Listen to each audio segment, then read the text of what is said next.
What's going on, guys? JSGC Football here, and we're here for our first episode of the January transfer window update, going through all the confirmed transfers in the Premier League weekly series. Make sure you've subscribed if you haven't already. All links and details for our social media and everything are all in the description. Yeah, don't forget to subscribe. That'd be much appreciated on that push to 1k. Just over 250 subs away, so any help towards that will be much appreciated. Hoping to hit that ASAP. Got plenty more football vlogs and plenty more transfer videos to come for you guys to enjoy, so make sure you have subscribed if you haven't already. So we have already started some of our transfer videos on the channel. We have spoken already about Cody Gakpo joining Liverpool and my reaction as he signed from PSV Eindhoven for £37 million in what is still the biggest transfer of the January winter transfer window here in England. We've also seen Ronaldo. He's left Manchester United after coming to a mutual agreement just before the World Cup with United to cancel his contract, and he's signed for Al Nassr over in Saudi Arabia. It's done, dusted, confirmed and everything. He is now an Al Nassr player in Saudi Arabia. Again, already done a video on that and spoken about that. So in this video we are literally just going to be speaking about all the confirmed transfers so far in the Premier League. So we're going to start off first to the north of England, to Yorkshire. Leeds United, they've signed Max Wober from RB Salzburg for £11 million. He's a centre-back, Austrian, 24 years old, and in my opinion, is very much a Leeds United signing under their current manager, Jesse Marsch. Interesting to see how Wober does in adapting to life in England from Austria. Now, moving to London, West London to be specific, and Brentford. They've signed Kevin Schade from Freiburg on loan. He's a 21-year-old German winger. They've signed him until the end of the season, and I presume they're going to have a good look at him and see if they want to make a permanent move in the summer. Interestingly, Brentford have also added David Beckham's lad, Romeo Beckham, to their academy from Inter Miami. He currently plays on the right wing like his dad did too. So interesting to see how he ends up doing in Brentford's academy. Now, heading to a club local to Brentford in West London as well, takes us to Chelsea. They've added Benoit Badiashile from AS Monaco for £35 million. Second biggest transfer in the Premier League so far. Only Cody Gakpo's transfer to Liverpool is bigger at £37 million. But Badiashile, he's a centre-back, French, 21 years old and 6'4". He was at Stamford Bridge watching Chelsea's defeat in the Premier League to Manchester City on Thursday evening. I'm wondering if he's going to be in the squad for the FA Cup game on Sunday. We'll see. I've spoken more about that in detail over on the JSGC Man City fan channel in previewing that game. So Chelsea making some moves in the winter window. Now, moving to the south coast, to Southampton, they have signed Mislav Orsic from Dinamo Zagreb on a permanent deal for £8 million.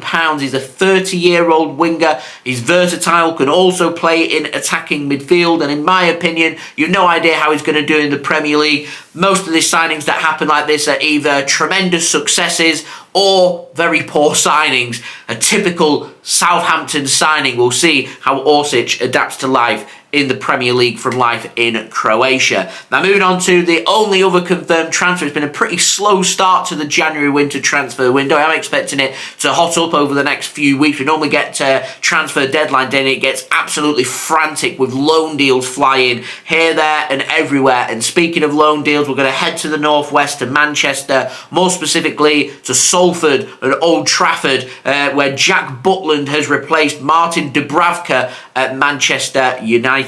But he signs on loan from Crystal Palace until the end of the season. To give a bit of context, Dubravka had a clause in his loan contract, so he signed for Manchester United from Newcastle United in September. He signed on loan until the end of the season, but a clause was inserted by Newcastle to have the option to recall him in January, and that was due to their replacement, Loris Karius.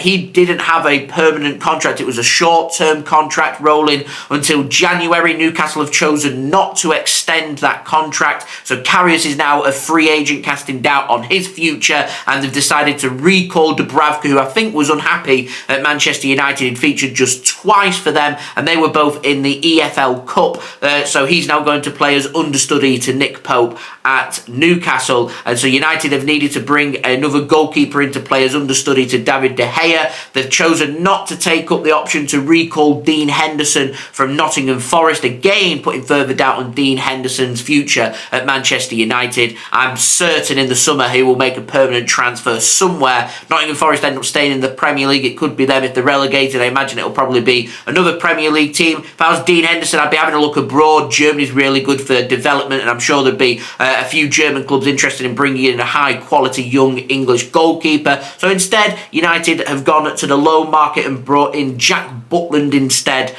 from Crystal Palace on loan until the end of the season. Now, if you're not a United fan, this is the point where if you're a Liverpool or City fan, or quite frankly, you just don't like Manchester United, this is the point where you're allowed to laugh. It is quite funny, to be honest. It's things you love to see. Manchester United goalkeeper David De Gea makes a mistake. He's got no pressure being put onto him because they're just bringing in mediocre goalkeepers on loan who are putting no pressure onto David De Gea. Why they don't go out there and bring in either a young player from their academy, or use an experienced goalkeeper that's going towards the end of their career, or an upcoming prospect from around Europe. I mean, have a look at Manchester City. They bought Stefan Ortega Moreno in as a replacement for Zach Steffen, two high-quality backup goalkeepers who we both know they're very good goalkeepers who more than likely in 2 or 3 seasons' time will leave Manchester City to go and seek first-team football. But it's great for them to be playing for a high-profile club in the Premier League, get given some opportunities, learn and develop their game from high-profile goalkeepers around them, and then move on from there and replace them like a conveyor belt is how the goalkeeping world works when you're not a first-team regular. You have Manchester United bringing in Jack Butland, who I don't think David De Gea, even though he's made that mistake, is going to be quaking in his boots. An odd signing, if you ask me, but there we go. They're my thoughts, they're my reactions, and they're all the transfers that have happened so far in the Premier League. So, weekly series, we'll be back again next weekend for another episode of our transfer updates and confirmed transfers through the Premier League. So, if you want to stay up to date, make sure you have subscribed. That'd be much appreciated. And as mentioned, if you go into the description, you will find all our social media and everything if you want to go and follow us on there. That'd be much appreciated. We've been doing some match vlogs as well, non-league vlogs, football league vlogs, our local teams as well. Go and check them out if you so wish. They're all live on our channel. That'd be much appreciated. And we'll see you all again next week for the next episode of our Premier League transfer series. So I've been JSGC Football. Thank you everyone for watching. I hope everyone is safe and well. Peace. Ciao for now.